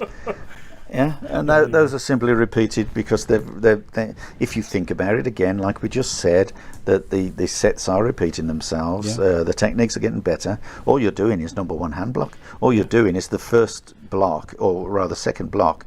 The beauty looks in the mirror, but you're doing it in a much more confined or compact way, and because it's confined or compact, you need to repeat it in order to get better at it. So you're now taking a much bigger hand block from the first set, and now interpreting it in a much smaller dynamic. So it makes it a lot more fast, obviously, and then of course immediately you're then going to rotate your hand, the back of the hand, and then immediately rotate it again for the palm. Now I've got to elaborate on that, haven't I? Because there is so much controversy here. When you're doing the back of the hand, as in the first set, you do the back of the hand in a much bigger way again, and then you're reinterpreting it in this 6th set. So you're going back of the hand with your right hand. Now, often people will now raise that wrist, bend that wrist away from the target that they've just hit with the palm, with the back of the fingers rather, and then try to then do a palm strike. Well, that means you're taking the technique off and away and backwards, away from the target. So that's something you must not ever do. So basically you're doing the back of the hand. Immediately you've done the back of the hand, because it's flat, you're going to rotate it sideways, which now energizes the edge of the hand. So you're literally doing back of the hand fingers, stroke fingers, and twist palm, for small finger palm. For everybody listening at home, so we've just done the three punches and we're on the back of the fist, right? Back of the hand. Mm-hmm. Now, if you imagine, just a mental picture for everybody at home, if you imagine the tips of your fingers are touching the chest of your opponent, right? Yeah. You're never ever breaking breaking away the connection with your fingers to that person. So you think if you pull your wrist back and cock it, create power, you've broken it. So what Steve's saying is rotate the hand anti-clockwise, or is it anti-clockwise? Yeah, rotate. It depends on whether you're looking up or down. Yeah, well, okay. Well, rotate the hand anti-clockwise whilst keeping the fingers connected, and that's how you generate the power with the palm. Well, basically, you're just turning your little finger to it. Yeah. So you hit with the back of the fingers.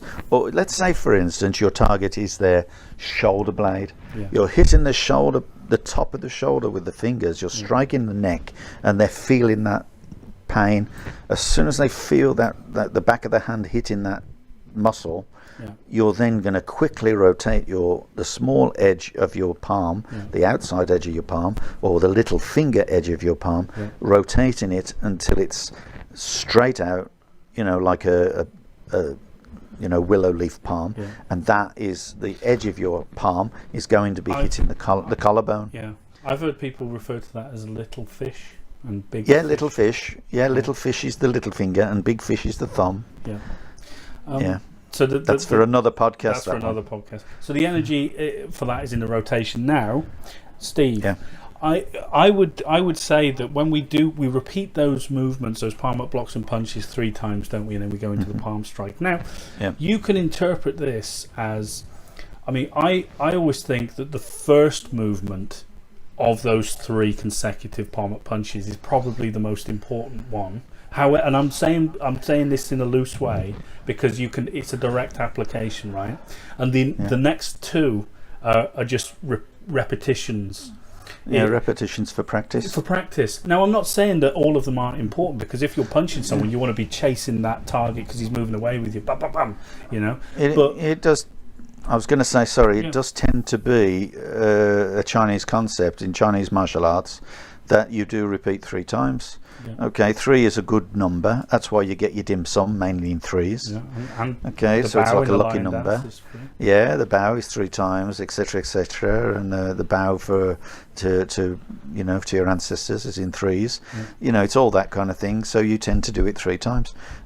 So yes, you're just repeting it. But Lau Gar does it when they do the iron wire palm, as an example we were talking about the other day. They do that. Sorry, dragon finger, 3 times, and then three edges of palm out, same kind of thing. It's just, everybody does these 3s in Chinese culture. It's just a good luck number, as number 9 is. Right, and now I think this is dragging on a bit with here, and we've got to sort of wrap this up. And what I want to do is I want to finish on. I want to talk about the last technique of Lau Gar I want to talk about is what you would call grind. Actually, we'll do 2 more techniques, but I want to talk about grinding the corn. What technique is that, and why, Steve? And well, that's just about the end of it. Yeah, you are. Yeah, so you've done your palm, and then you're rotating from that position, okay, to leopard's paws. Yes. So you're gonna rotate them around in an anti-clockwise We've skipped position. some moves, guys. We've skipped some moves, so don't. Well, yeah, worried. not everything needs to be described. No. I'm just only suggesting the way I do it, and perhaps people can create argument for it or against it, or at least take on board some kind of use for these things. So basically, you are from the palms. You are simply as if you were grinding corn. So you're grabbing hold of a pole which is attached to the grinder, and you're in an anti-clockwise rotation. You're rotating round, and they become leopard's paws, and they strike out as leopard's paws. That's a rotating movement. But that is preceded by a turnout of the wrist, isn't it? Where we talked about earlier on, like you're separating the arms with your wrists, and then you can move on to, you can interpret the leopard's paw as a grab as well. But and it's an explosive wrist movement, as in exactly the same way as our second set, right? Often people misinterpret the second set. You watch anyone on a YouTube or whatever, when they're performing the second set, and they're always bringing their hand back, then they drop the wrist, and then they take it out as a wrist, right? Well, if you do that taking that wrist out has absolutely no martial performance in any shape or form. It just becomes dangerous, right? Because if you're trying to do it forwards, you have the likelihood of your wrist being overextended. When you hit the body, all he has to do is slightly turn, and he's going to twist your wrist, and that could be by accident. So the only way you're going to use that wrist like that is to strike outwards, sideways. Okay, now in this case, it's exactly the same move, but it's done with two hands. So basically you're bouncing it, and it bounces directly back to a target. Or in this case, you could say he's got your hands in he's gripped your wrists. You are using another example of how to escape, and it isn't a forward motion, okay, it's an option to go backwards. So what's happening is you bounce those hands out, you're escaping the grip, but in order to help you escape the grip, you're kicking backwards, and as you kick backwards, it's throwing your momentum backwards. So that kick, guys, you can interpret as a kick, or you could interpret it as you're kicking your body weight backwards in the momentum, and drawing them on to the next technique, which would be the double leopard paw, or the rotation, the corn, or whatever. I think we'll stop there with that. If that's okay, and just very briefly, I want you to talk about, why do we have this funny pose at the end of Lau Gar Look Up Q? What's that about? That's just a traditional pose of. There is a statue in Shaolin that is in that position, and I guess they just respect that. Whichever individual that may be. If it is an individual, I don't know. I don't know. But again, it's like you're posing. It's a statue. But can you make a martial application for it, or do you really need to, or is that just looking too deep into it? Do you know what I mean? So it's like it is a simple, because it finishes on a pose, so it's not like it's striking or doing anything. Like we said, it tends to finish as a strike or a release or whatever. So these two things is one low block, one high block. So it's just basically a pose in position. There is no strike in that at that point. So it is just simply respecting its identity, I guess, Shaolin. Sure. And of course, you finish off with your palms and then looking over to the left and to finish the form. Exactly the same as you started. Bang on. So, guys, and should I add, you're supposed to be in the same damn position. There you go. How many of you can actually arrive back in the same position that you started in? Ooh. That's right. Well, guys, I really hope that you kind of followed us there, and I appreciate with these later sets, certainly this one and Back by German we'll be talking about next. It kind of gets a bit heavy in terms of how send us a clip, guys. Send us a little clip on your phone. And just let us ask a question. If there's anything you're unsure of what we're talking, guys, get in contact with us. Facebook, send us videos. That's always good. You can send us it on Messenger and all the rest of it. Or you can send us if you send us an email or a message on our site, you can basically say, what the are you talking about? Show me what you mean by this bit, and then repeat what I've just said, and then I'll try to show you on video camera. I'm quite happy to video it on my phone and then just send it straight to you. Make sure you give us an address. Guys, with an email address. Means. Well, no, Messenger, if they're on Messenger, it's better because you'll get more out of it. Well, but you have to condense it if it's. So I try to make it very short. Well, yes, but we do have Google Drive, so we can send you longer videos. But obviously, guys, it's time constraints of us. All the rest of it, we. I don't want to get into sending everybody massive long video explanation. But if they want to understand what we're doing, we'll be doing videos and stick them on our YouTube site, and that's what they can get. But for them personally, I'm quite happy to give them a little answer to their, basic questions. And we extend this courtesy to everybody. Not a problem. We welcome it. We welcome the questions. We welcome you. And most of all, we thank you for listening to us. We really appreciate all the downloads. We appreciate all the likes and subscriptions and stuff like that. But guys, please do it. Go on our Facebook, like our pages, follow us, like us on Podbean, like us on YouTube. That really, to show our, if you're taking something from this, at the very least, could you just show your appreciation by doing that? We would really appreciate that. And in turn, guys, we're here to help you out, offer a different point of view and all the rest of it. And guys, you've got the resources of Steve here, who I'm sure you're aware is he was the Guardian Man of the Year. Sat in Canada on his own. That's it.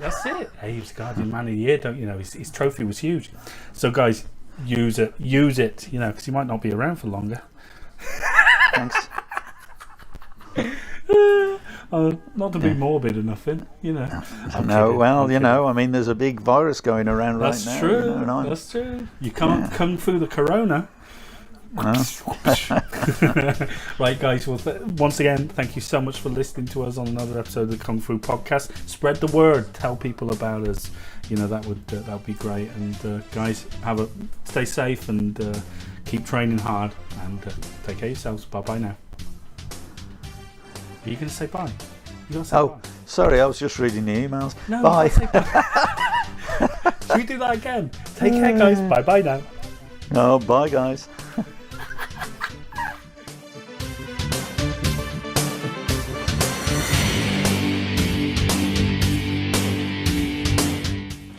I kick your little Beijing ass right now, man. I ain't scared of you. I know you know that little tricky shit. Come on. Hi guys, thanks so much for joining us on the Kung Fu Podcast. If you like that and you want to find out more about us, you can head over to Facebook, Twitter, Instagram or YouTube and find us under SJN Martial Arts. And also guys, this podcast is available on Podbean and iTunes. So until next time, take care of yourselves and we'll see you again on the Kung Fu Podcast.